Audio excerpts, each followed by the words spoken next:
What's going on, guys, and welcome back to another episode of Rapflex Radio. I'm your host, Kyle Rapp, and this is the second take of this resiliency episode. And very mentally, it took a lot of resilience to bounce back from the frustrating computer issues that I just had. But welcome, and I'm very excited to talk about this yet again and do even better. That is kind of my goal, is to make it even better, and that was really hard to do because I nailed it. But thank you so much for joining me. We're going to talk about what resilience is, what most people struggle with when it comes to resilience, mental toughness, physical, mental, and emotional toughness. The goal, really, of resiliency, and I'm going to give you 5 tactics to take home. I want you to implement one of them right off the bat, and then go from there. But really, resiliency is completely necessary and essential, vital, whatever word you want to use. You absolutely have to have it if you're a world class performer, and if you want to become a world class performer. You you're now entering an arena where failure is it's not an option. It's just life. Like, you're going to fail. Things are going to be thrown at you. You are going to have haters. You are going to slip up. You are going to, again, have failures. Having resiliency is going to allow you to put the armor on, as you will, when I talk about the goal of resiliency, and really to thrive within the context of this world that you're in. Because if you're in the athletic space, if you're in the coaching, the entrepreneur space, we're in the jungle, as it were. We're fending for our own finances and our own clients and our own accolades. If you're an athlete, and this is extremely important. So before I dive in, if you would hit that subscribe button. I do not want you to miss an episode. I've got some tremendous episodes coming up, some great interviews, uh, either on the podcast or YouTube. Please subscribe.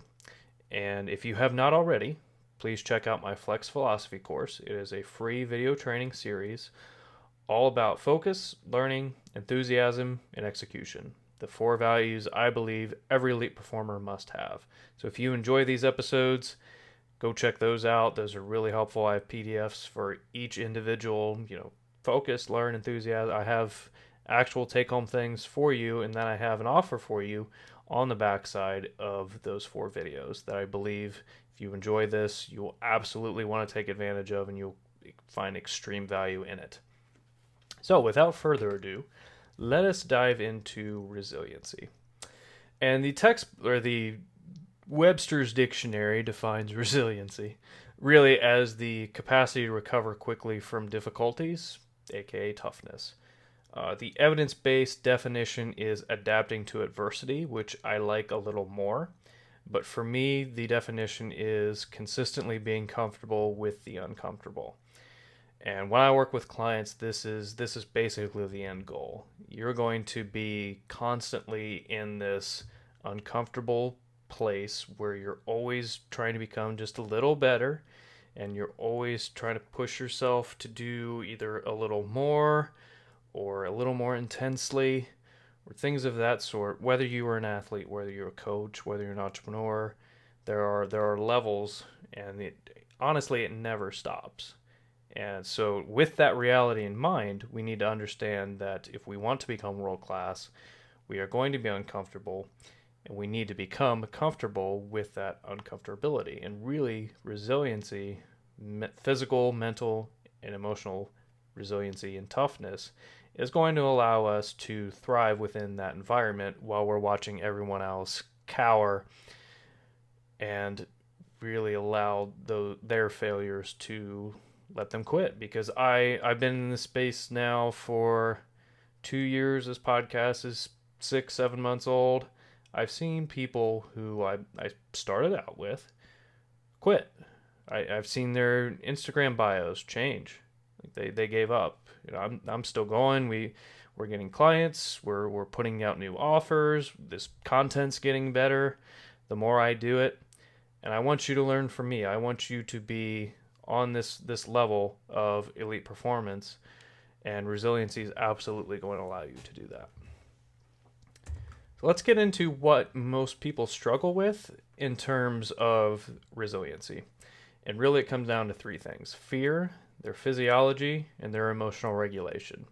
That's just a fancy word for emotions from a context of an individual. First, fear, I believe, and I've kind of come across this within the last 2 weeks, is step zero. We all start off with these fears of other people's opinions, or am I a fraud? Am I an imposter? Who am I to do this? If you're an athlete, who am I to go pro? Like, there's so many people better than me. If you're a coach, like, you look up to other coaches and say, oh, I can never be as good as them, or as articulate, or make as much money as them. And really, fear is step zero. We all deal with this fear. But until you get past this fear and start actually doing things, and that's where actually the hard work starts, getting over the fear is, unfortunately, I'm about to tell you, the easiest part of this entire thing.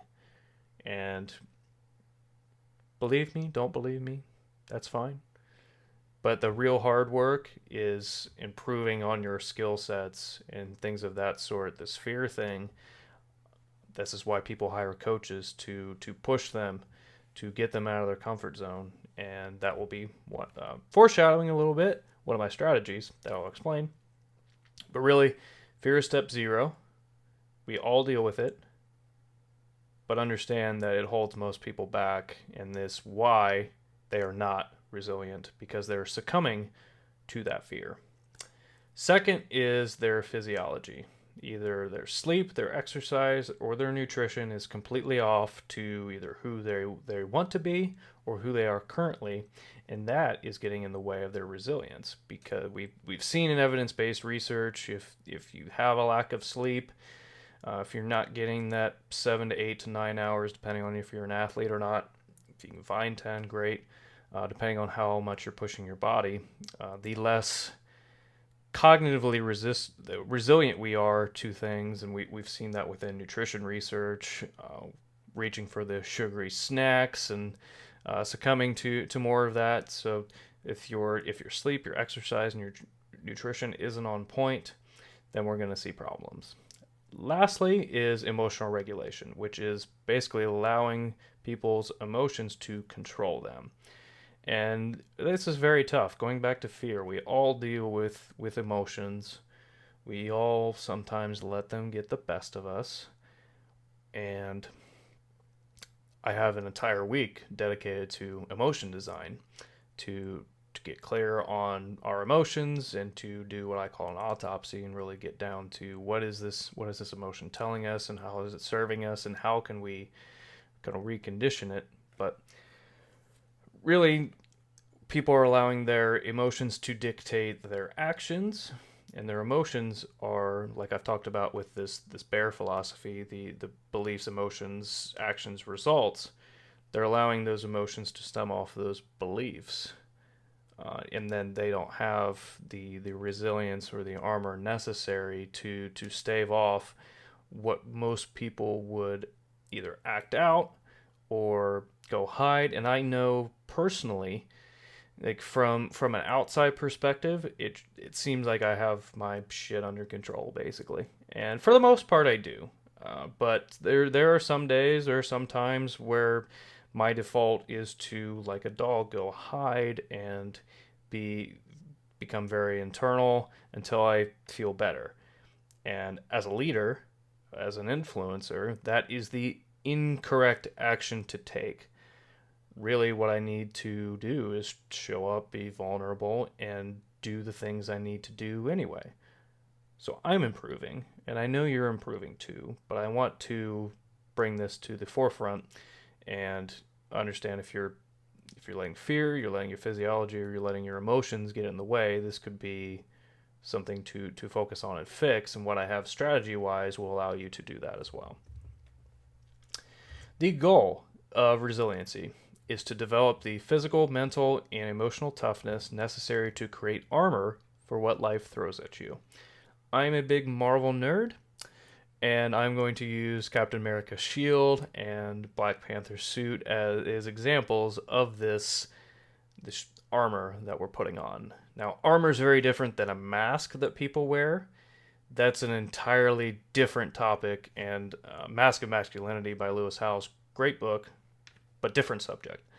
This armor is going to allow you to be more tough when things are thrown at you, and it is going to allow you to ricochet those bullets, if you were to extend the analogy of the shield or the suit, and it'll allow you to build up that. I don't know that I'm forgetting the technical term, but the Black Panther suit turns purple the more energy it absorbs, and then he's able to repurpose that to attack his enemies, and that's what you will be able to do with resiliency. And I didn't talk about that the first episode, so I'm really glad I brought that up. Within my experience as an athlete and as a coach, as an athlete, I had played basketball. I played golf all throughout high school. I ran track, so I was a decent athlete, as you were. I never made it collegiately, never was close, didn't have the talent, to be completely honest. But I now have the knowledge, the expertise, the skill set to help athletes be their best, and that is what I believe I was put on this earth to do, along with helping coaches and things of that sort. And we all have to find what we're good at, what we're just not cut out for. But as going back to this, as an athlete, specifically with golf, if I would blow up on a hole, say 7, 8, which if you're not into golf, that's very bad. It was very tough for me back, and this was high school, just remember that. But it was very hard to say, okay, hole 6 sucked. This is hole 7. I'm going to pretend that didn't happen and do my best here. It was very tough, but now I can do that. Although I play recreationally, I'm able to take a bad shot and completely forget about it and do my best on that next one. That really is, in the context of athletics, what resilience is. As a coach, this has been extremely vital for me to keep going, to keep improving, especially because I don't have much of a social media following. And it's very hard to gauge engagement or interest on things because I just haven't built that compared to, say, other influencers or other coaches. So at the beginning, for me, it was tough because I always would say to myself, do people really care? Is it worth putting the emotional labor in, as Seth Godin talks about, into this podcast episode, into this podcast in general? Is it worth it for me to do that? And I'm going to explain to you what I use to say, yes, absolutely, you're not that you're crazy for thinking that, but you need to keep going because there's a greater purpose for this.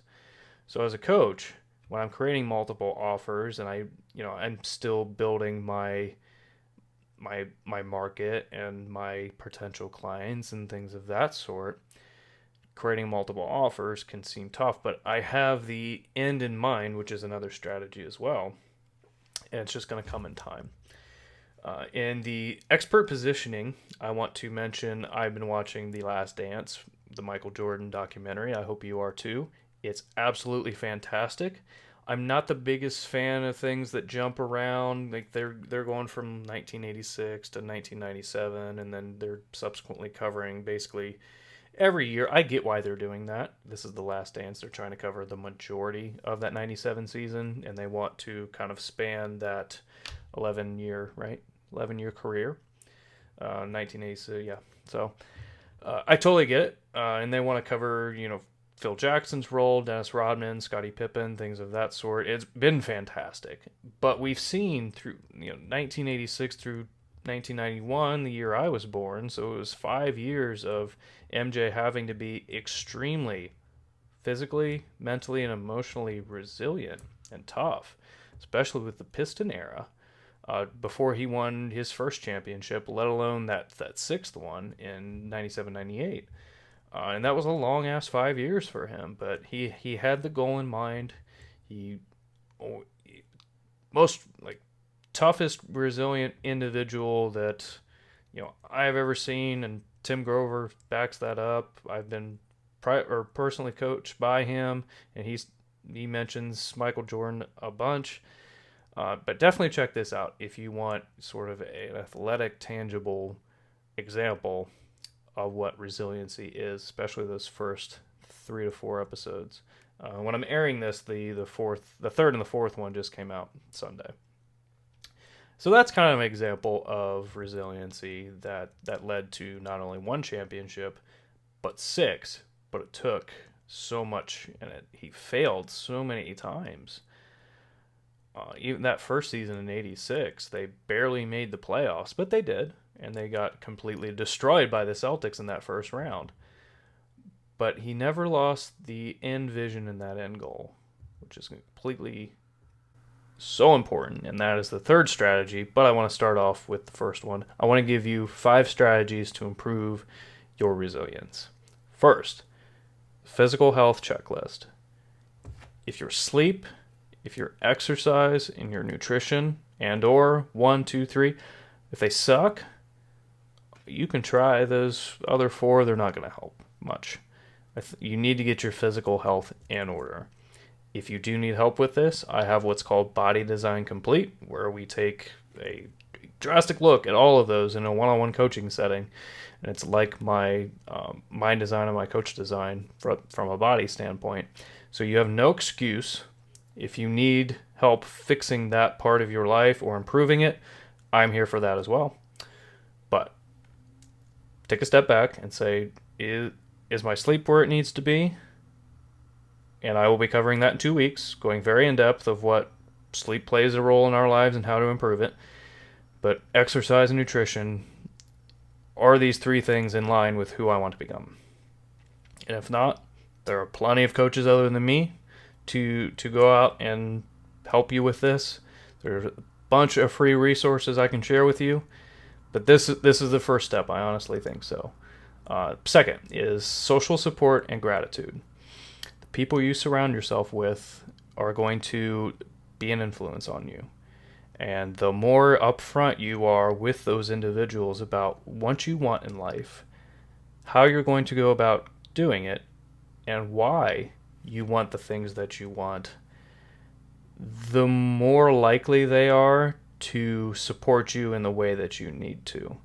They know exactly what you're going after. And a lot of people don't have this tough conversation, honestly, with individuals because, frankly, I'm speaking from personal experience, you don't want to sound crazy because most people aren't honest about the things that they truly want, like an apartment in Brooklyn and their own sport complex and, a house in San Diego and things of that sort. We sound either crazy or egotistical for saying these, but these are the things we want. And social support, and if people love us and accept us for who we truly are, then they will support us in the journey to getting there. And that's extremely important. And if you have a conversation that doesn't go the way that you want, that's going to be another tough decision if you need to either distance yourself or cut someone out completely of your life that isn't aligned with who you want to become. I know it's tough. Second is, in this part, is gratitude. And I had just talked about on my Instagram stories about gratitude. So I'm excited to talk about this very metally. And it was asked in the Down and Dirty program, the Tim Grover program, if I establish gratitude in my life and do gratitude work, am I going to become complacent because all I'm really thinking about is what I have, but I'm not focused on what I want? And Tim gave such a great answer, and it was, you're never going to get what you really want in life, and you're not going to consistently move forward until you appreciate and you're grateful and you recognize the level that you're at currently. And that resonated so hard with me because I have sort of put off this gratitude practice as a steadfast habit because I had that complacency thought. It was like, why I want all these things, and yeah, I have all these things now, but I'm too focused on the future of what I truly want. But if you step back and say, wow, like I worked hard for all these things, I have all these fantastic things in my life due to the previous hard work and effort that I put in, and that's only going to fuel me to do the things that I need to do to get the things that I truly want. And that's kind of the mindset of gratitude, is understanding like where you are now, where you were, and where you want to be, and kind of looking back and saying, okay, I appreciate me for doing these things, and then acquiring the things that I need or the things that I want, etc. And then 201 301 that I shared on my Instagram, that we may cover gratitude in a completely entire episode, but for now, for me it was difficult because I would always kind of write down the same things: apartment, car, TV, mom and dad, things of that sort. It can get stagnant.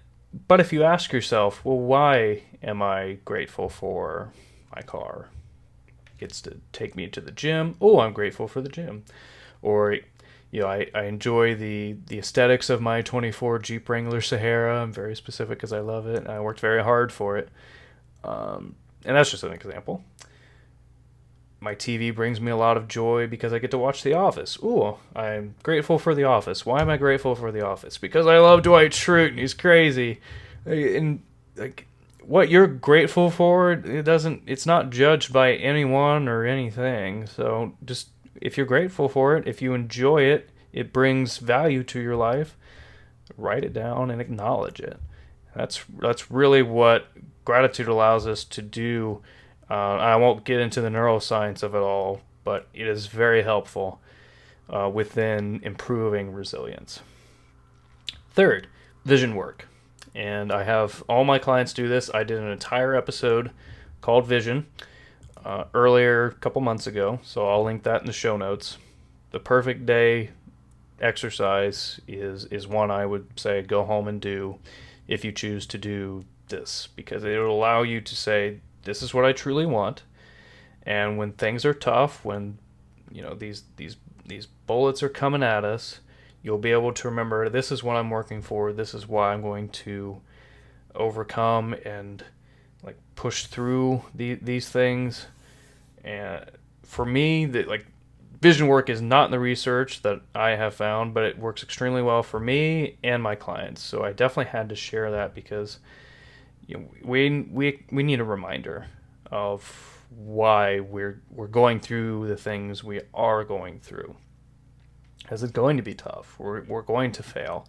But if we remember what we imagine the end result being, and feeling that emotional connection already, like it already happened, and feeling that sense of excitement and joy for it, we're going to be more emotionally bought in and be emotionally resistant to going after those things.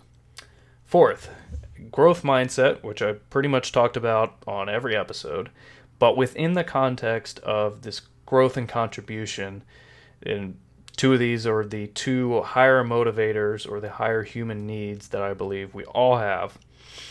And for me, going back to when I was talking about, is this podcast really worth my time and my emotional labor? And I go back to this, where it's 95% for other people. I want to bring you value. I want to share with you what I have learned through best practices and the research I read, and I want you to become better. That 5% is selfish in me wanting to be a world-class speaker, a world-class educator, and things of that sort, and become very wealthy doing this. That is the goal. But that 95% is contributing a lot of value to the marketplace, the ecosystem, and just growing as an individual and contributing, because I have a lot to share and I believe it's very valuable. And fifth is coaching.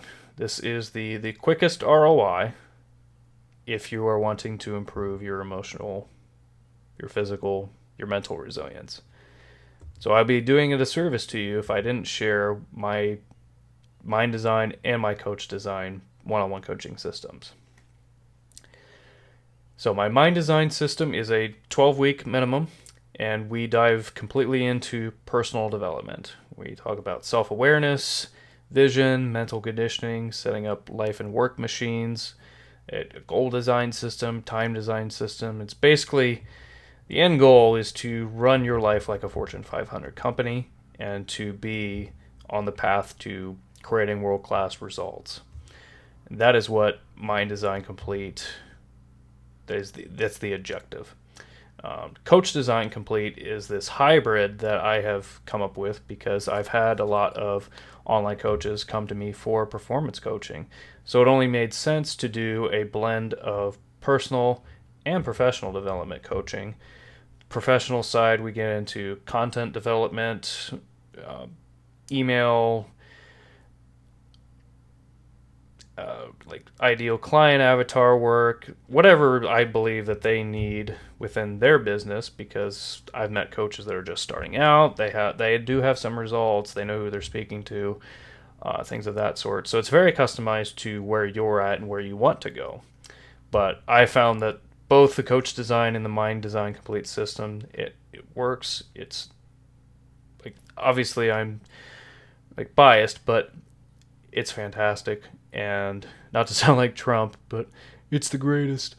And I wouldn't bring this up if I didn't think it could help you, especially if you are looking to improve your resilience or you resonate with anything that I've talked about within previous episodes.